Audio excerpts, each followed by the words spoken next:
Time now to check in with our state representative for our area in Connecticut in Hartford, and that is Maria Horn. Maria, good morning. Thanks for joining us. Good morning, Marshall. Thanks for having me. And how's the first session so far been in Hartford with all the training and then actually getting right down to the work? There's certainly a big hill to climb, lots to learn, but it's been exciting. I mean, I think there's a good feeling out there. One of the sort of crazy things about the first week and a half is that all legislative concepts have to be submitted by January 18th. And, in a lot of situations, it's not the best time to submit something, but if you're going to have a placeholder for a conversation, you got to get it in on January 18th.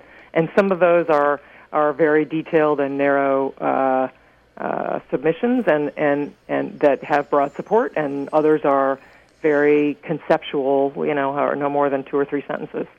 So that makes for an interesting few weeks. And then we already had one session in which we passed strongly bipartisan legislation to help the unpaid federal workers, which happily we might not have to use. But all right, so now you're getting into the grist of things, and it was interesting about what you just said about submitting legislation by a certain deadline. Of course, Facebook, the internet, blew up over the course of the past couple of days with a piece of legislation that you filed concerning Lime Rock Park. So let's go into that just a little bit. Great, thanks, Marshall. First of all, what the unfortunate part about it is the people felt ambushed by it because it went in kind of suddenly, and it's because it is one of those it's just a few sentences. People interpret it in all kinds of ways. I put this in at the strong request, actually, of a lot of Salisbury residents, including our Salisbury Board of Selectmen, just to make sure that we had the conversation, because there's a lot of confusion about what there is a current court ruling in place with respect to Lime Rock, in particular, on a lot of issues, but this in particular on Sunday racing. And it's on appeal, and so I'd like to see that play out. But the current court case, there's a lot of confusion about what it holds. And among other things, that court case holds that the town can do whatever it wants on regulating race times on Monday, Tuesday, Wednesday, Thursday, Friday, or Saturday. Anything that's just reasonable and accommodates the needs of its citizens. But that the state law has preempted their ability to have any say about Sunday racing. And that seems illogical to me. And if you read the court case, and it is a long and painful experience in part because the legislative regulatory scheme that and I use that word scheme in quotation marks, that Lime Rock has been subjected to over the years is appalling. It is inconsistent, unenforced,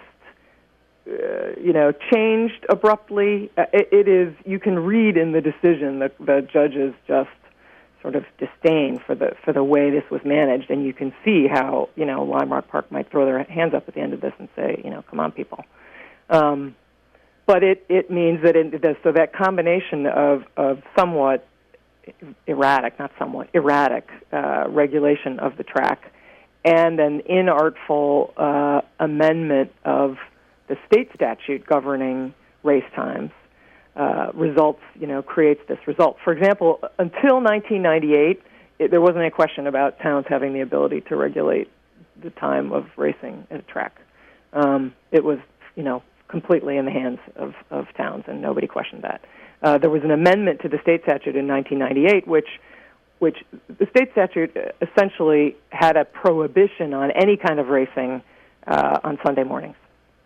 And so in 1998, they added language that allowed the track, or a town rather, to decide if they wanted to have racing on Sunday mornings, they could do that.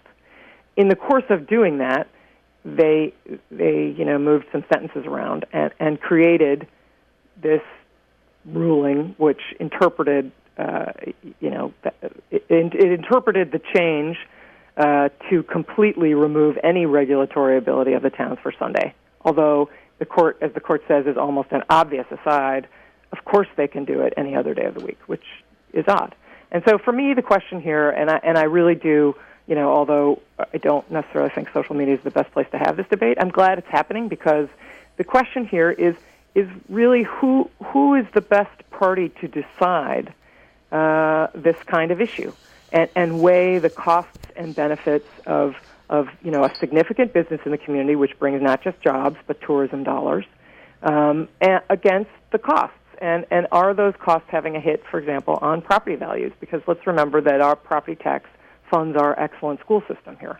So there are real things to balance on both sides here, and this is in no way an attempt to take a stand on whether or not we should have Sunday racing. I think everybody in the community ought to be vociferous and speak up about what they want to happen here. But I do think that this is sort of a home rule, local control situation, and I think, to me, the town is the most obvious place to situate that decision. And I'm surprised that people would want to have the state telling them what to do on this issue. Well, here's one thing I think which people, and this is going to sound very unfair to people who live in Salisbury, okay, and people who live in Lime Rock.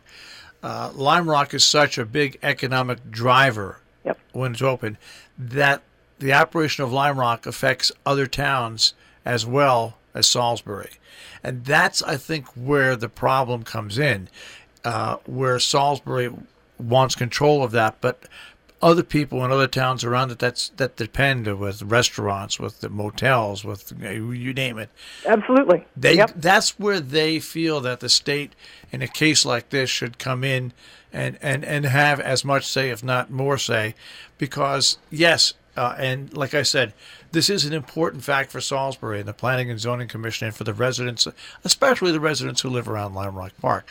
But it also really does affect the whole economy in Northwest Connecticut. Absolutely, no, and absolutely, and that's some of the best. I've gotten a lot of communication, and some of the best has been, the most powerful has been that. How do you bring that regional voice to this conversation? It's that we got to find a way to do that. It is, and Curtis did send. Curtis sent both Maria and myself, when he found out we were going on the air, a letter. And he quotes it this way, folks. Some people have asked about my thoughts. I really don't want to, get involved. But since you have Maria on, he's got a small thought, and that is, why is it such a big deal for a town's Planning and Zoning Commission to wish to have a say when a racetrack operates at a town? And of course, you've talked about a lot of different ways. But once again, it's funny because this is something where people from other towns can talk about, and it's also pretty ruling about state rule. And what I want to point out, Maria, is that, first of all, folks, if you were to go to Maria's website and click on legislation, in no way was this hidden. Maria posted all of the legislation that she has introduced so far. And I think there's about, if I'm wrong, 15 bills that you've introduced so far. Yeah, although there is an important distinction there that list doesn't make up. Some of those are I am a co-introducer along with a wide number of other legislators who looked for other people to support their bills, and some are my bills that I initiated, with other people, and so there are a variety of. There's a long list there, but I guess what I wanted to point out is that this bill was on that list. So if you went to Maria's website and checked under legislation, the bill was there listed for people to go see. That's what I want to point out, because there were some people that said that they were trying to sneak the bill through, and it's been listed publicly. It has been listed publicly. You just have to go to the website to find it. No, and to me, this isn't a situation that there necessarily is a legislative solution. It's as I said, there are just some weird results here. People. To your point of. Lime Rock is has regional effects. It's lots of towns around here. Are Lime Rock benefits. They're both as business and tourism dollars. But so the sort of assumption is, well, the state has weighed in and told the town they don't have any say here. But that's not what the court case holds. Yeah. The court case says the town has total say over every other day of the week. It's going to be interesting to see how it works out in the Supreme Court. And, and I should also mention an effect on Falls Village, because you have Music Mountain in Falls Village as well, which operates on the weekend. So it is all a very tangled web. It is. You wish that it would have been solved by somehow both times mediating before it got to go to the Supreme Court. Yes. But that's where it sits. And do we have any idea when the Supreme Court will rule on this? I don't. I've asked a couple of people in the last few days. It could take a while. Well, I find it interesting, Maria, that you've got you're well involved now in the session. How does it feel, though, to become a representative in a state that is so behind the eight ball in deficit? Well, and that's what I find some of the all the legislation has been proposed here, but I think my most important job is going to be what we do in appropriations, which is to say, putting every single dollar we spend through some hard questions and asking every state agency and every program, why they spend the money they do. Is it achieving the end it's meant to achieve? And trying to, wrestle it into control, because we have a serious situation here. And if we don't manage the budget situation with some stability and predictability for towns, for, the citizens of Connecticut who are most vulnerable, then nothing else matters. So. Well, I want to thank you, Maria, once again for taking time and joining us today on this snow day. And we hope to keep you on. We'll try to bring you on once every 4 or 5 weeks so you can keep people updated on the radio as well. I'd love that. Thanks, Marshall. Maria, thank you very much. Thanks. Have a great day. All right. Maria Horn, our state representative in Hartford. And by the way, if you missed portions of this interview, it's going to be up on our on-demand page in just a few moments, all right? So you'll be able to find it at robinhoodradio.com. Click on demand, click on interviews, and then you'll find Maria Horn. It will also be posted on our Facebook page in a few minutes, which is WHDD Robin Hood Radio.